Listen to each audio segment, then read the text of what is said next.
하나님 말씀은 에스겔 47장 1절에서 5절까지 말씀입니다. 에스겔 47장 1절에서 5절까지 말씀을 우리 한 절씩 교독하시고 마지막 5절은 우리 같이 함께 말씀을 봉독합니다.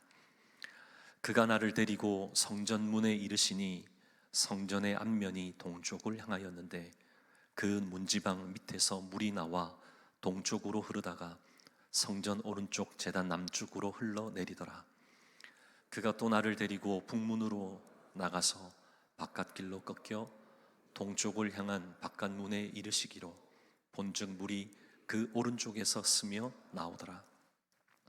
그 사람이 손에 줄을 잡고 동쪽으로 나아가며 천척을 측량한 후에 내가 그 물을 건너게 하시니 물이 발목에 오르더니 다시 천척을 측량하고 내게 물을 건너게 하시니 물이 무릎에 오르고 다시 천척을 측량하고 내게 물을 건너게 하시니 물이 허리에 오르고, 함께 봉독합니다.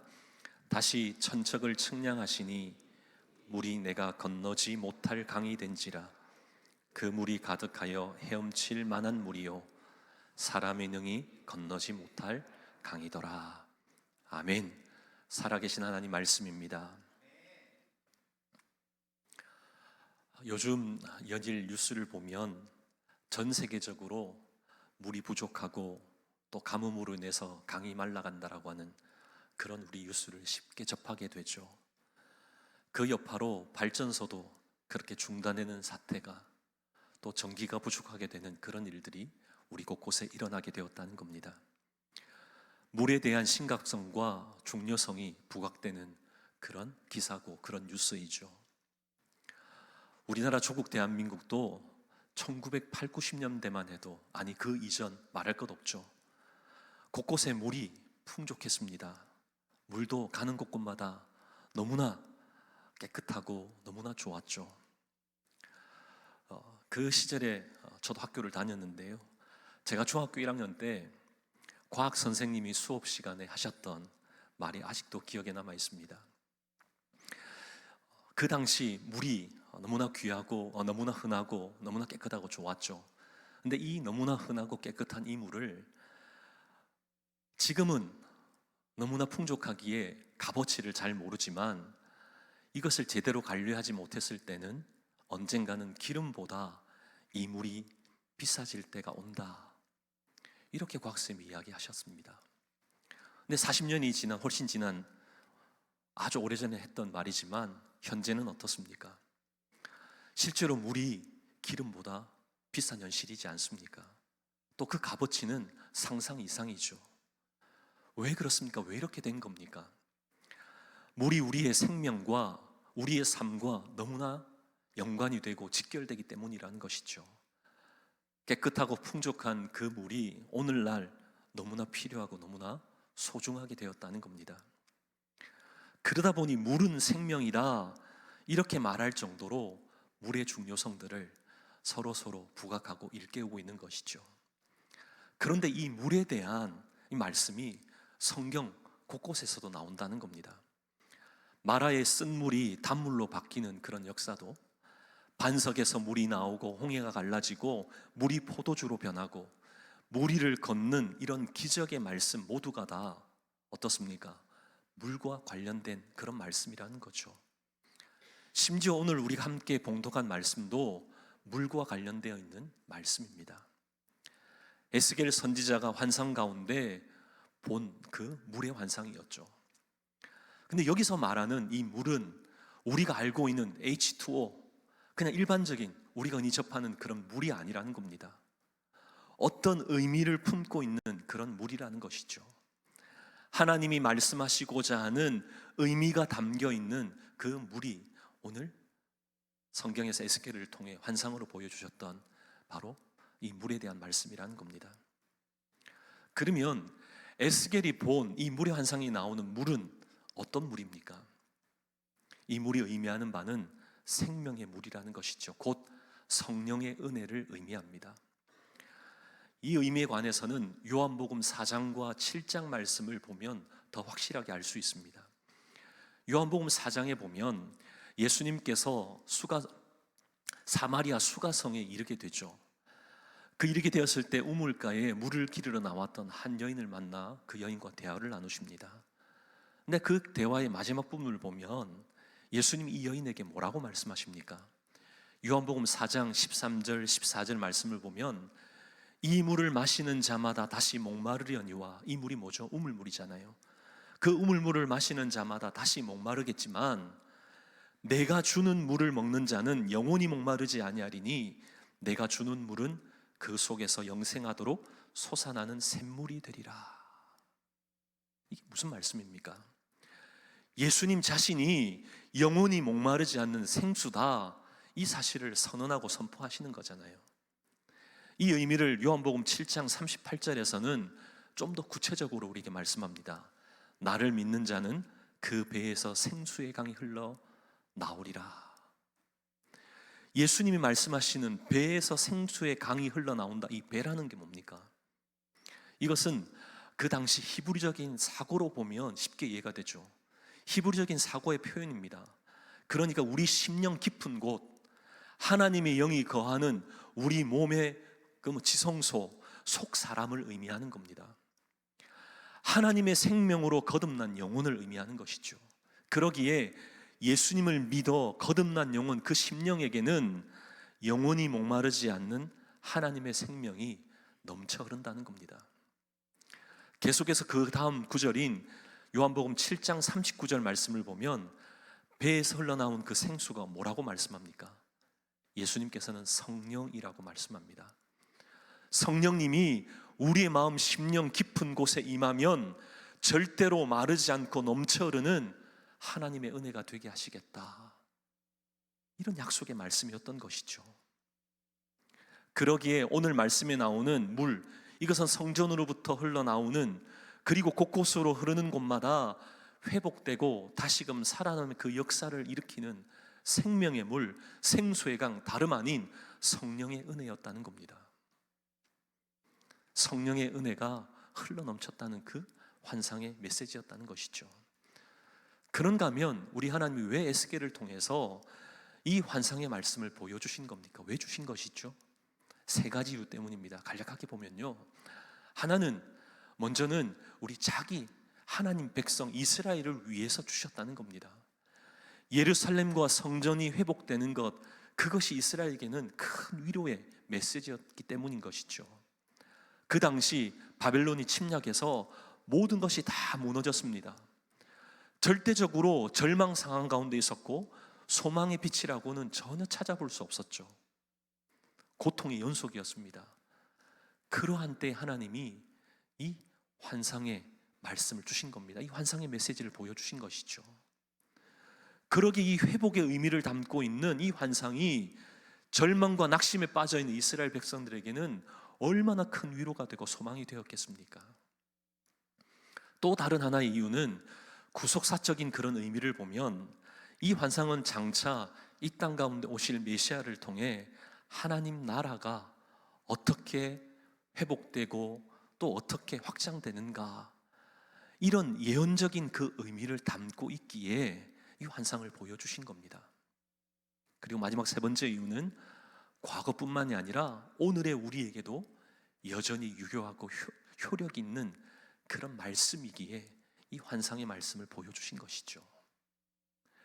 그냥 과거에만 있었던 그런 일, 그런 사건을 보여주신 것이 아니라 오늘날에도 여전히 그러한 일을 이루시겠다고 하는 그 하나님의 약속이 담겨있는 그런 환상이었다는 겁니다.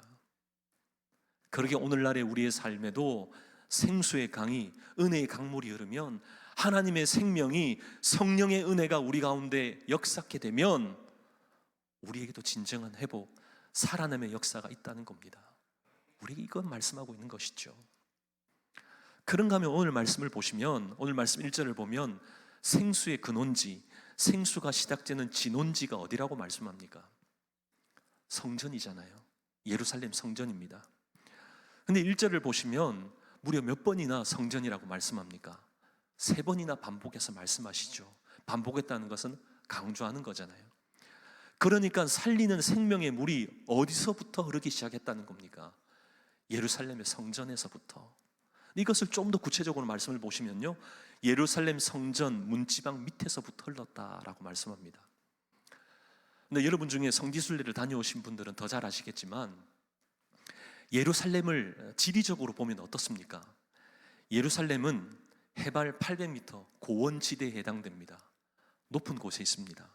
이 말은 예루살렘에는 강이 존재하기가 쉽다는 겁니까? 어렵다는 겁니까? 어렵다는 거죠. 강이 없습니다. 그러면 이게 무슨 말입니까? 예루살렘 성전으로부터 물이 흘러나왔다는 것은 바로 하나님의 보좌로부터 생명의 물이 흘러나왔다, 이런 의미라는 거죠. 우리 구약 성경을 보면 하나님께서 자기 백성들을 만나 주셨던 곳이 어디입니까? 어디죠? 성전이잖아요. 성전 중에도 지성소입니다. 근데 이 지성소는 아무나 들어갈 수 없었죠. 누구만이 들어갔습니까? 대제사장만이 1년에 한 번 자신을 깨끗게 하고 정결케 하고 난 이후 정결한 짐승의 피를 가지고 지성소에 들어가 언약궤 뚜껑 속죄소에 그 피를 뿌렸잖아요.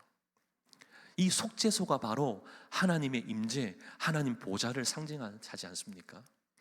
그러니까 생명의 물이 예루살렘의 성전으로부터 흘러나왔다, 이 말은 하나님의 보좌로부터, 속죄소로부터 흘러나온 그 생명의 물이다, 이런 의미라는 겁니다.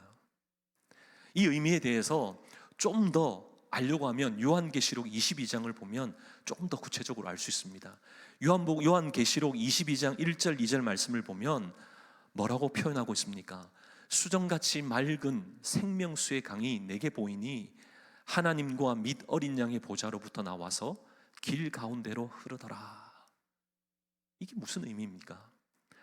하나님으로부터 영원한 생명이 흘러나왔다는 거죠. 한마디로 표현하면 생명의 근원이 누구시다라는 겁니까? 하나님이시라는 거죠. 하나님이 생명의 근원이시다라는 겁니다. 여러분 믿으십니까? 그러기에 예수님께서도 요한복음 14장 6절을 통하여서 뭐라고 말씀하셨습니까? 내가 곧 길이요 진리요 생명이니 나로 말미암지 않고는 아버지께로 올 자가 없느니라. 우리 예수님이 생명 되신다는 겁니다. 또한 예레미야를 통해서 예레미야 2장 13절을 보면 하나님이 예레미야 선지자를 통해서 두 가지 악에 대해서 지적하셨는데요, 그 첫 번째가 무엇이었냐면 생수의 근원 대신 나를 버린 것, 생수의 근원 대신 하나님을 버린 것에 대해 책망하고 계신다는 겁니다. 생수의 근원인, 생명의 근원인 하나님을 버린 그것이 예레미야를 통해서 너희가 범한 악 중에 하나였다, 죄악이었다, 이 사실을 말씀하고 있는 것이죠. 이런 말씀을 통해 우리가 분명 발견케 되는 게 뭡니까? 우리 하나님은 우리의 영원한 생명의 근원이시다는 겁니다. 우리에게서부터 생명이 나오는 게 아니라 우리 하나님으로부터, 성전으로부터 물이 흘러나왔다는 그 의미가 우리 하나님으로부터 영원한 생명이 그렇게 하셨다, 이 말씀이라는 거죠. 너무나 놀랍지 않습니까? 많은 사람들이 기독교를 종교라고 생각합니다. 많은 종교 중에 하나의 종교라고 그렇게 생각하죠. 여러분도 기독교가 종교라고 생각하십니까? 여러분 어떻게 생각하세요? 저는 기독교가 종교다, 저는 그렇게 보지 않습니다. 저는 기독교는 생명입니다. 생명입니다. 왜 그렇죠? 생명의 근원이신 하나님, 하나님으로부터 생명이 나오기에 하나님께 나와 예배하는 자에게는 우리 하나님의 생명을 우리에게 주시기에 우리가 믿고 섬기는 하나님은 생명을 주시는 근원 대신, 생명의 근원 대신 하나님이시라는 거죠. 그러기에 기독교는 세상 사람들이 생각하는 그런 하나의 종교 아니라는 겁니다. 생명이라는 것이죠. 우리 하나님께서 우리를 지으실 때 어떻게 지으셨습니까? 다른 모든 피조물들은 말씀으로 창조하셨습니다. 그죠? 말씀으로 창조하셨습니다. 근데 사람만은 어떻게 창조하셨나요? 특별히 흙으로 빚으시고 그 코에 생기를 불어넣으셨다라고 말씀합니다.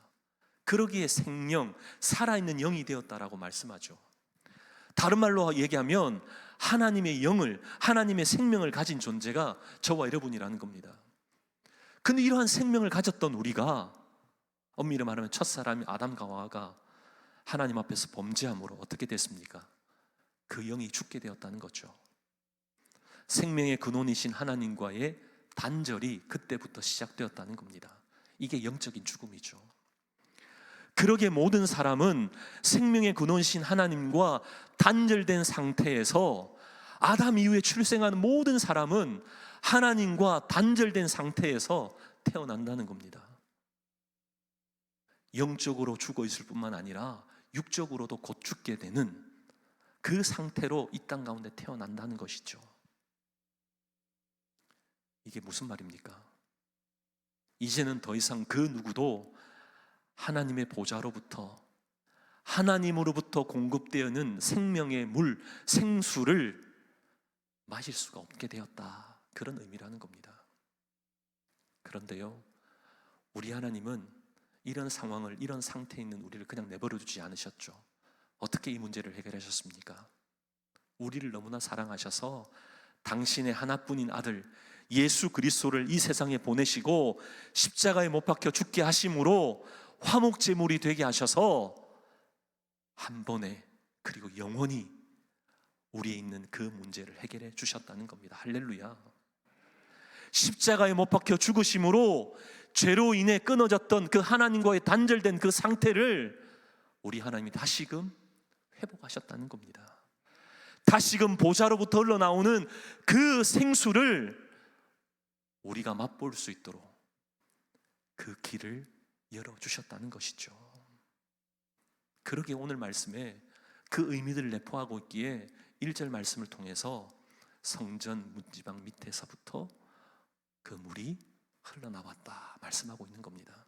그런데 그 물이, 성전 문지방으로부터 흘러나왔던 그 물이 어디로 흘러갔다라고 오늘 말씀 읽어보시면 나옵니까?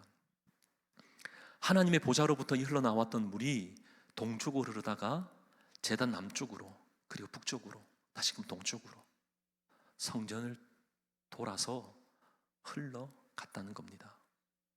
제단을 통과해서 흘러갔다는 것이죠. 이게 무엇을 의미하는 겁니까?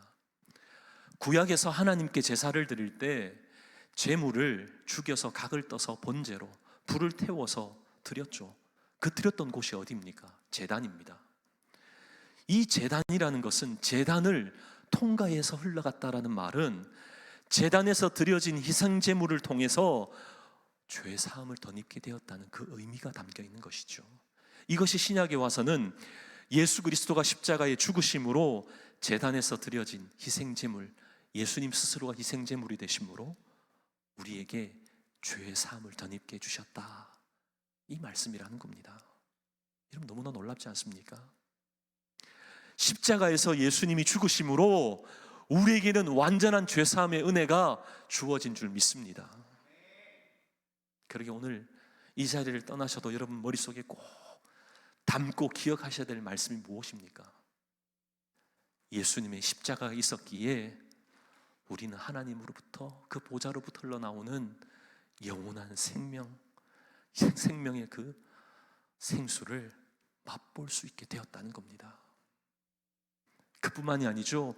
예수님이 제단의 희생제물이 되셨기에 우리가 하나님으로부터 잃어버렸던 그 생명을 다시금 얻게 되었고, 주님이 죽으심으로 말미암아 성령을 보내주셔서 그 성령이 오늘날 저와 여러분 가운데 임하심으로 성령 충만을 맛보며 살게 하셨다는 겁니다. 할렐루야. 정말 상상할 수 없는 그 놀라운 일이 우리 가운데 펼쳐졌다는 겁니다.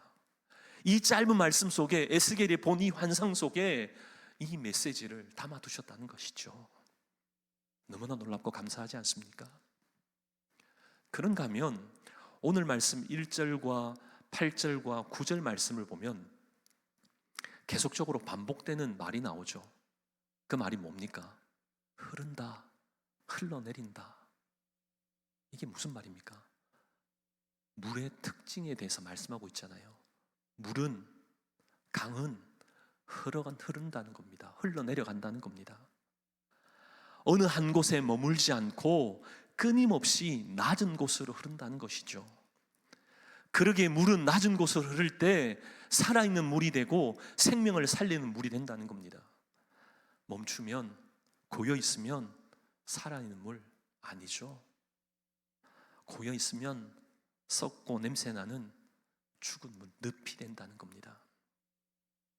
생명의 물도 성령의 은혜도 마찬가지라는 것이죠. 교만한 곳으로 성령의 역사가 일어나지 않습니다. 낮아지고 겸손한 곳에 성령의 역사, 생명의 물도 흘러간다는 것이죠. 그러게 야고보서 4장 6절을 통해 우리에게 뭐라고 말씀합니까? 하나님이 교만한 자를 물리치시고 겸손한 자에게 무엇을 주신다고요? 은혜를 주신다. 하나님이 약속하신 말씀입니다. 하나님 앞에서 목이 굳은 백성처럼 교만하며 우리 스스로 얼마든지 잘 살 수 있는 것 착각하는 그 순간 우리에게는 어떤 은혜도 임하지 않는다는 겁니다. 반면 우리 한계를 인정하고 날마다 우리는 주님 없으면 살 수 없습니다.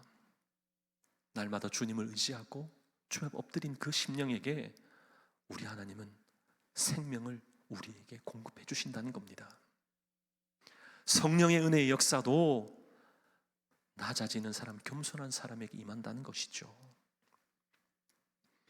그뿐만이 아니죠. 이러한 생명의 역사, 이러한 성령의 역사는 그 한 사람에게 머문 것으로 그냥 끝나지 않는다는 겁니다. 어떻다는 겁니까? 끊임없이 흘러간다는 것이죠. 성령 충만함도 흘러간다는 겁니다. 여러분 믿으십니까? 그러기에 교회의 리더인 목사도 장로도 그리고 순장도 부장들도 우리 각 안수집사님들도 교회를 섬기는 한 사람 한 사람마다 겸손함으로 성령 충만하면 그 성령의 충만 은혜가 우리 주변에 있는 사람들에게 흘러간다는 겁니다. 함께 모인 믿음의 공동체 가운데서도 흘러간다는 것이죠. 그러기에 교사가 겸손함으로 성령 충만하면 그 성령 충만함이 누구에게로 흘러갑니까? 우리 학생들에게로 흘러간다는 겁니다. 왜 그렇습니까? 성령 하나님은 끊임없이 우리 가운데 내주하시고 끊임없이 우리 가운데 일하시는 분이 성령 하나님이시기 때문이라는 겁니다.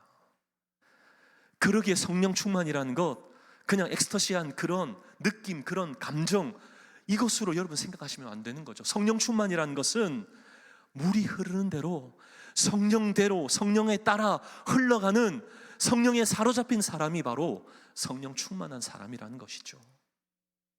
그러기에 성령 따라 흘러가는 사람, 그 한 사람 한 사람을 통해 공동체도 소그룹도 교회도 성령 충만을 덧입게 하시는 줄 믿습니다.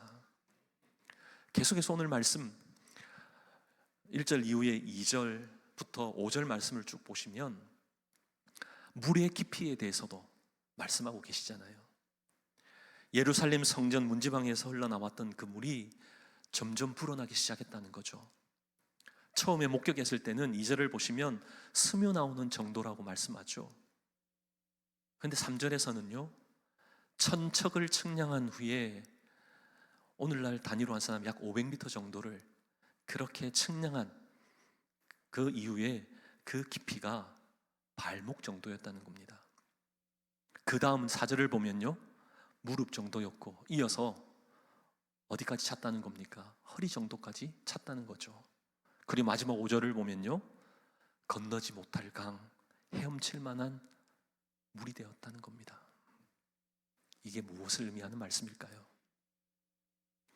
처음 성전 문지방에서 흘러나오는 물이 스며드는 그 정도에 불과했는데 나중에는 큰 물줄기, 사람이 건너지 못할 강이 되었다는 겁니다. 이것은 예수님이 십자가에 달려 죽으시고 그 놀라운 복음이 제자들에 의해 선포됨으로 하나님 나라가 처음에는 우리의 눈에 보기에는 겨자씨처럼 작은 것처럼 보이는 그런 하나님 나라였다는 겁니다. 근데 이 하나님 나라가 예수님을 통해 12명의 제자들에게 선포되어졌죠. 초라한 12명의 그 제자들로 그쳐버렸습니까? 아니죠. 그것이 나중에는 500명 이상에게 분명한 복음으로 선포되어졌고, 그것이 이어서 3,000명에게, 4,000명에게, 5,000명에게 오가는 세대를 지나 지금은 어떻습니까? 얼마나 많은 사람이 하나님의 생명을 공급받고 있다는 겁니다. 이제는 하나님 나라가 어마어마하게 우리 가운데 임하는 역사가 있게 되어졌다는 것이죠. 할렐루야. 이렇게 우리 하나님의 그 놀라운 생명의 역사는 시시하게 그냥 적당하게 주시지 않는다는 거죠. 우리가 상상할 수 없을 만큼 엄청나고 풍성하게 부어주시는 그 은혜의 역사가 바로 생명이고 성령의 은혜의 역사인 줄 믿습니다. 그래 우리 예수님께서 이 땅에 오시면서 선포하셨던 메시지가 무엇입니까? 요한복음 10장 10절 말씀을 보면 내가 온 것은 양으로 생명을 얻게 하고 더 풍성히 얻게 하려는 것이라. 생명을 얻게 하는데 적당히가 아닌 더 풍성히 얻게 하시겠다.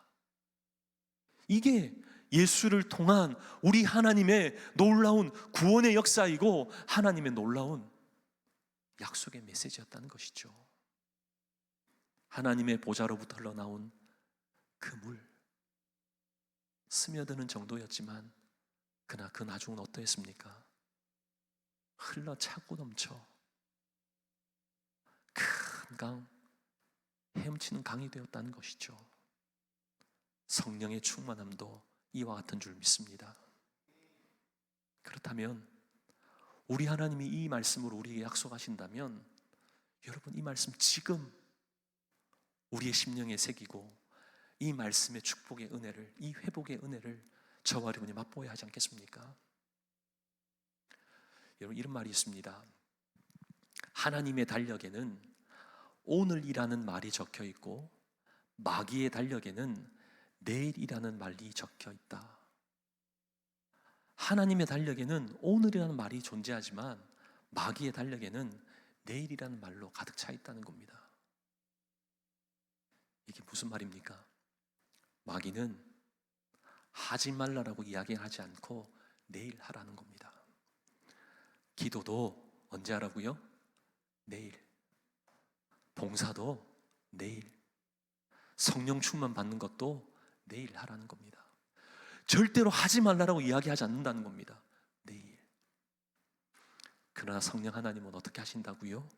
오늘 지금 성령을 사모하고 성령 충만을 받으라 말씀하십니다. 지금 기도하고 지금 섬기고 지금 열심을 내고 지금 우리의 마음에 생명의 물, 은혜의 강물이 흘러 넘치게 하라, 이렇게 말씀하신다는 겁니다. 우리 성령 하나님이 결단코 다음으로 내일로 미루게 하시지 않습니다. 오늘 지금이라는 것이죠. 오늘 지금 충만하면 우리도 살고 우리를 통해 우리의 주변도 살아나는 줄 믿습니다. 오늘 말씀을 마치면서 저는 이런 꿈을 꿉니다. 에스겔에게 보여주셨던 이 놀라운 회복의 환상이 과거로만 그치는 것이 아니라 지금 오늘 우리가 함께 꿈꾸고 함께 맛보며 함께 회복해 하시는 그 축복을 받아 누리게 하실 줄 믿습니다. 여러분 그 환상의 이 회복의 축복을 같이 함께 꿈꾸셔야 하지 않겠습니까? 우리 그 마음 가지고 이번 한 주간도 성령 충만하여 생명의 물이 우리를 통해 다른 사람에게로 흘러가고 또 깊고 풍성한 은혜의 강물이 우리를 통해서 우리의 가정, 우리의 직장, 우리의 삶의 현장으로 흐르게 하는 그런 저와 여러분 되시기를 주님의 이름으로 축복합니다. 오늘 우리